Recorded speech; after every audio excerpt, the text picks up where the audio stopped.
Hey guys, so this is going to be my fifth attempt trying to record this crap for audio. So this is not a video for those of you who do Mythic Plus all the time. This is more for people who either haven't done it, quit the game, yada yada, etc., just to showcase kind of what it's like, or people who are afraid to jump into the hierarchies.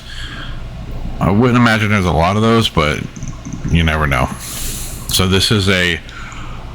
So, to start with, Mythic Plus is an infinite scaling dungeon system that World of Warcraft instituted probably 2016. At different levels, there's different parameters, the monster's health go up as the key levels go up until level 10. You can get better and better gear, provided you time it. It's a RNG kind of system, but you can do it over and over again. So there's that. Excuse me. So this is a plus 10. I'm just gonna run through the tanking stuff. I'll talk a little bit about the pulls, what I'm thinking, yada, etc. This dungeon overall didn't have very impressive people in it, but it was still done. So it is what it is. So, alright, so here we go.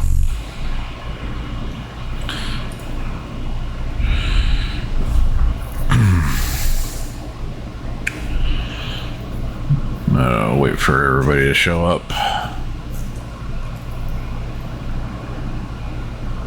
shouldn't have recorded it so early.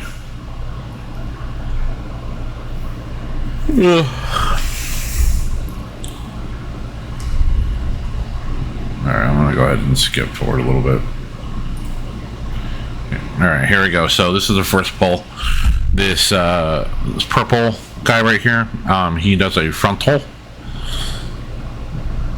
that people usually die to, and I'm pretty sure someone dies in this group. Yep, there it is. Never fails. You just gotta watch where he is, and a lot of people just can't do that for some reason. We go ahead and pull everything in. I don't know if they pop bloodlust here. I did this dungeon a few times yesterday. I think this is the one where they don't do it at all. So normally I don't pop bloodlust on this pull. We have about 30 minutes. So essentially that means we can get about 3 bloodlusts. But if you're timing it, probably 2.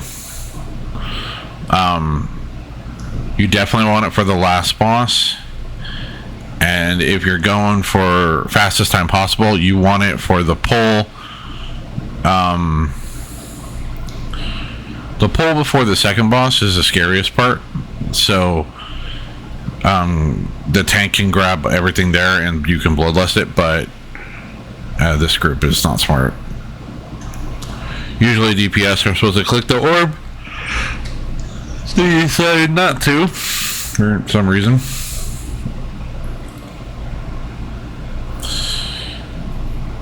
Most groups I'm in, I'll have my mages or hunters do bloodlust right about here, because then it'll be backup for the trash before the second boss. But again, these guys aren't exactly brain children. This pack is pretty mild. There's 2 birds. Is it 2 birds? I think yeah, it's 2 birds. So they do AoE. This is why bloodlust is good on this one, because this is the only pack where you have 2 of the storm rooks doing crazy amounts of damage. You stay out of there. On a 10, it's not as important, but when you start to get into the hierarchies, you definitely want external cooldowns going for each of the AoEs that they do, which is this localized storm. We're going to pull here. I'm going to get through it because this hunter doesn't know what misdirect is. Here I pop Silent Sigil and I put it over there because there's 2 casters in that group and I want them all to be joined up. So I'll use Chain Sigil and get them all together, stun them, and then keep them all going. You want to keep mess the tank. You want to keep them grouped up. so that the DPS can AoE them down more effectively. They're all spread out. Unless you have a Moonkin, it's going to be sketchy. And arguably, even with the Moonkin, it's sketchy. So every week there's a rotating affix for Zealoteth on anything that's under 12. Well, it's between 4 and 12. Well, 4 and 11, I'm sorry. So this week, every minute or every 2 minutes, she spawns orbs that rotate around each player. The other players have to run into those orbs, and then if you're successful, you get a buff. If you're not, the enemies get a buff. Not a fan of the orbs for a couple of reasons, but the main one is they like to spawn them a lot of times. It's not really on Blizzard, because Blizzard's design is it's just over a time frame, but a lot of times you'll be doing a boss mechanic where everybody has to spread out or something, and then the orbs will spawn, and then you'll be screwed because the boss is about to get powered, which doesn't feel good.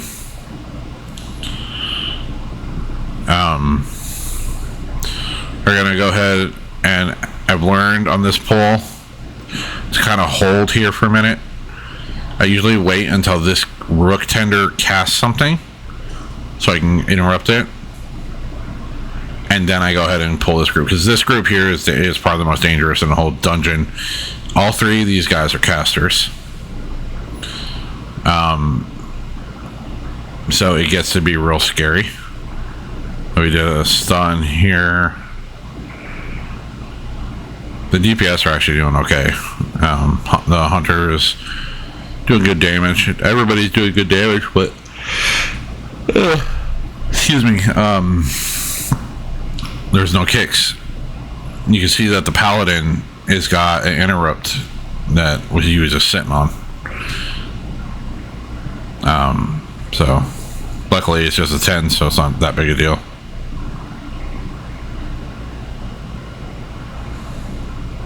I'll never understand warlocks and their obsession with macros. It's weird. Cringy RP shit. This boss, every time he gets 100 energy, he'll fly to the middle, shoot a beam around. You just rotate around. If you stand on the solid side, because it's more of an octagon shape, so if you stand on the solid one, you'll never get blasted by the beam.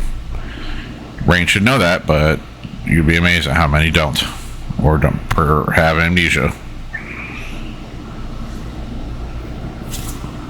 Now boss jumps down. Same thing again. Does the AoE. Stay out of it. Put circles on everybody. Everybody's spread out. Stay out. And then you'll see his energy gauge is filling. So he just keeps repeating himself until he gets to 100 energy. This boss is very, very easy. I mean, but ironically, more people die on this boss than any other boss in this place. I don't know why. And then we've gone this long, no bloodlust from the hunter, right? Which is crazy. So he's gonna pop bloodlust when the boss is at 2%, which is absolutely terrible.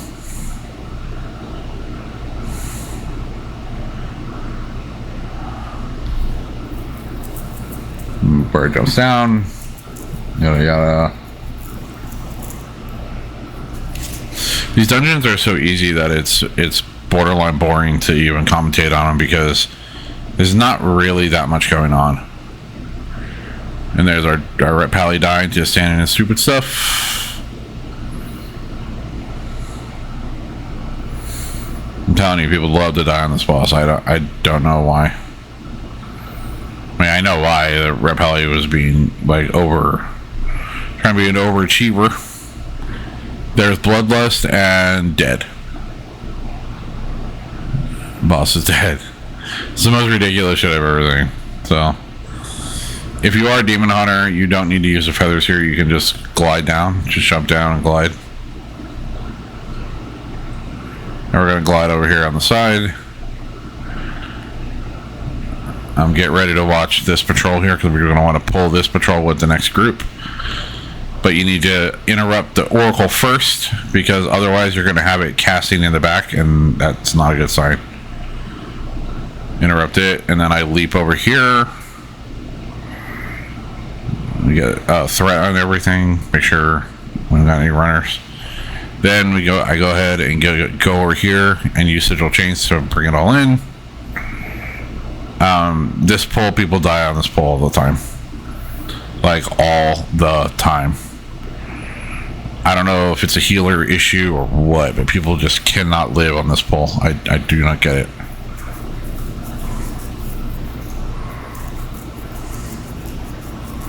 Alright, then we got this.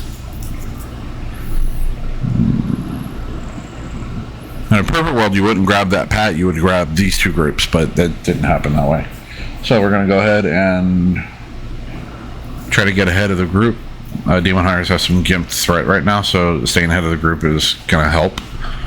A lot of tanks don't do this. I do this per count. I just pull this sleeping one by himself. When the other one's down, it doesn't really affect the timer, so I haven't really had any DPS give me any lip about routes, so rookery doesn't really have a lot you can legitimately not do outside of some weird slow fall thing people are starting to do now. I don't particularly enjoy that method. I think it's a really stupid and pointless method, but people like to try to act like they're in the fucking big leagues for some random reason. Alright, so this pull here, if you have Bloodlust available and your DPS cooldowns are up, what you can do is you can actually pull this group and the group by the door at the same time, pop Lust, everybody burns them down, and then you move on. It does save probably about 2 minutes, but in 10 it's not a super big deal, honestly. You could single pull this whole place on a 10 and still time it. I wouldn't recommend it, but you could do it. The diffusers are scary. They pull people in to the little portal thing, so normally I mark them. I just, this group's mainly AoE, so they're going to kill them both at the same time anyway.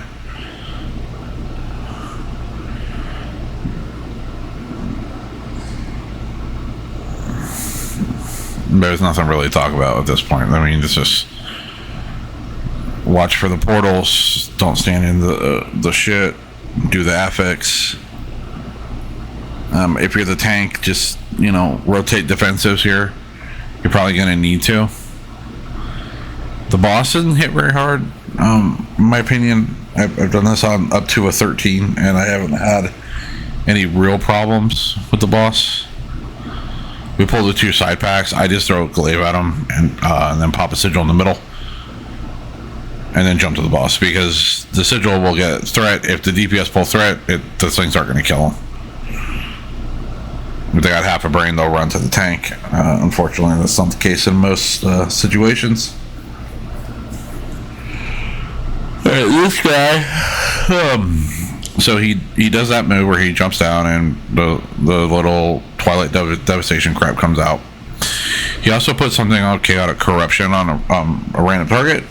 After 8 seconds or 10, it'll expire, and it'll hop to whoever's near that person. So the idea is to pass it around to the group, because if you let somebody take like 2, 3, 4 stacks of it, they'll die. It hurts a lot. On a 10, you're not really going to feel that, but you will feel it on 12 plus. It does really hurt.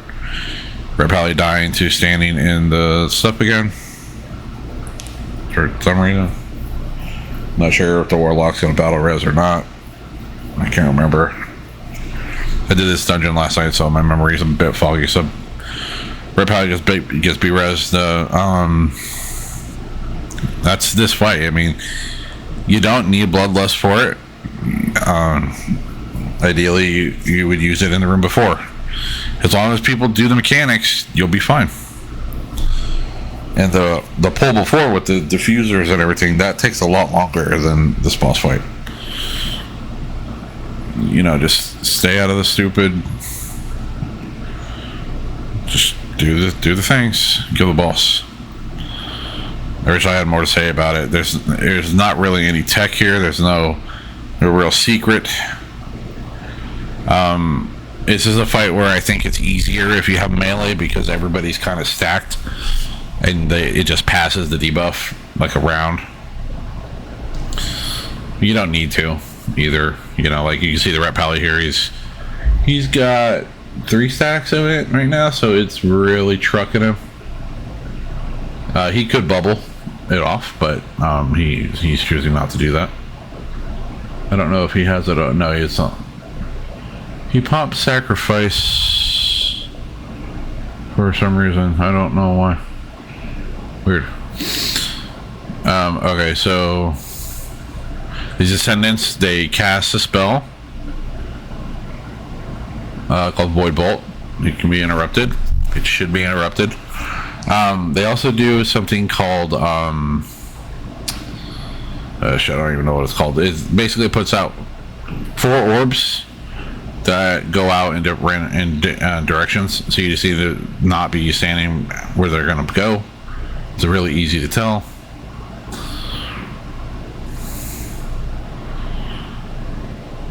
Now some of the MDIs guys are doing this tech in here where they'll drop down, they'll use a paracel, and they'll go to that platform over there.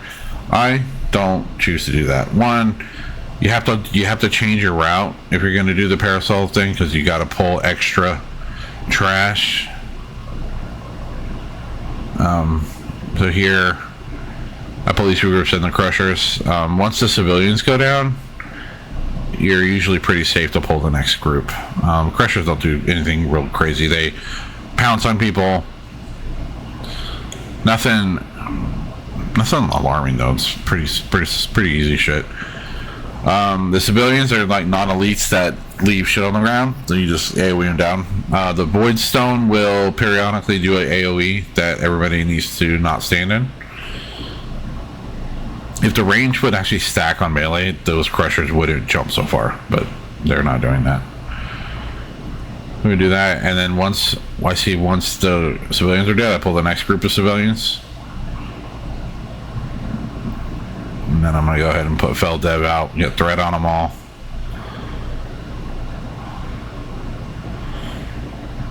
Then just avoid the shit on the ground. Yada yada yada, usual stuff.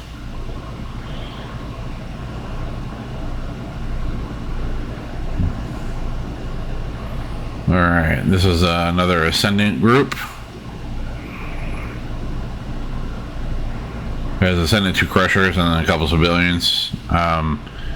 If I have a group, if I'm with a core group of guys, I'll actually pull this one, kill the crushers, and then move to the next group with the double Ascendant, because it's not a big deal. As long as you only problem with them, you just got to avoid the frontals. But in pug groups, you really have to watch what you do, that kind of stuff, because people are not smart. They will do stupid shit, and then they will blame you for it. Why'd you do that, tank? Why did you pull that one with that one? No, well, I assumed you weren't a moron. That was my problem. Alright. Sigil down. Another thing of civilians plus an Ascendant. Pretty tame pull here. Get that.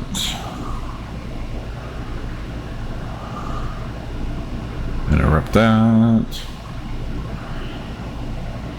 So like at this point you can legitimately move on to the next group, but again, our Ret Pally friend over there likes to stand in stuff, so I'm gonna wait a little bit longer.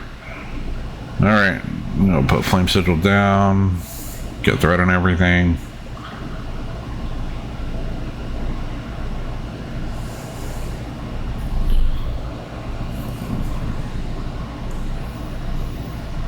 More of the same, just Void Stone, blah blah blah.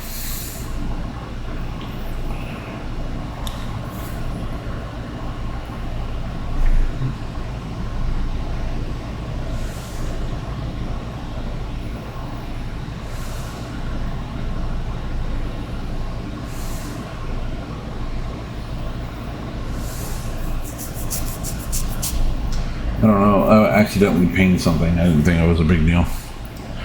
I'm not sure why I did that.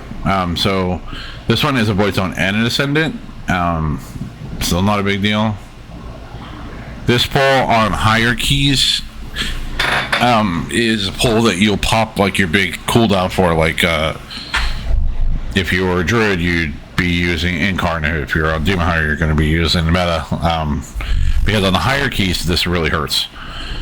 But on 10s, no. I just use shit on cooldown. I don't even think about it beyond that. I should be using Fiery Brand right now. If for nothing else than to just buff my damage. But as we have meta up. I don't know if I use it here or not. I probably should. Damage is a little slow on this pull. But overall, their damage is fine. Totally fine. Almost 3 mil a piece. Our damage is actually pretty good. So here we go. Boss. Alright, this boss is very simple. He has a absorb shield. Once the absorb shield goes away, the NPC stuns it, you get damage and you kill him. Now he spawns random crystals around the room, one in each sector, one on each side of him, essentially. Then he'll put a debuff on everybody who isn't a tank, and they get a circle around them. They need to, each one of them needs to stand on a crystal, and by the end of the timer, it blows up. Crystal dies. If it doesn't happen, an ad will spawn, and you will not. You will wipe. Unless you're on a really low key, then it's still recoverable, but only if you have a good amount of damage. Here's where you pop Bloodlust whenever he goes into this mode. This is where you would pop your damage potions. You'd empty your load on him at this point. And back to the same. He also puts a curse on random people. I don't know if it's classified as a curse, actually. But whatever. He'll put a thing out. It'll put shit on the ground. So you just kind of drop it and move, drop it and move. That's a fight. That's the entire fight. As long as people, as a tank, you want to aim that blast away from the group. And then go back, and then I'll walk back to being in range of the healer. In case. I don't think I need a whole lot of healing in here, but on higher keys, you definitely do. So on higher keys, you want to have a cooldown for as many of those blasts as you can. So for Demon Hunter, you better have Demon Spikes up at all times, and then, you Fiery Brand one, and then Fell Dev another. And if you don't have those available, I would bank a bunch of souls and then get ready to soul cleave as soon as the blast happens. Like the blast happens, then you soul cleave. Your DK, you would save your runic power and you would just death strike the shit out of them whenever that happens. Druids have cooldowns for the entire phase. Bark Skin will always be up for that, and if Bark Skin's not up, Survival Instincts is up. Demon Hunters, if you have meta and you're in meta, you don't have to worry about anything. The amount of health you're going to have will destroy it. So here we go. We got another damage amp coming here shortly. Yeah, I think this is the last one that we see. Could be wrong though. Boom, boom, boom, boom, boom, and dead. Alright, so that was the Mythic 10 Rookery. Arguably one of the easier ones. So, that's Mythic Plus. Nothing crazy, nothing stressful. I'd argue that 10s are easier than 4s because of the quality of player you're going to get.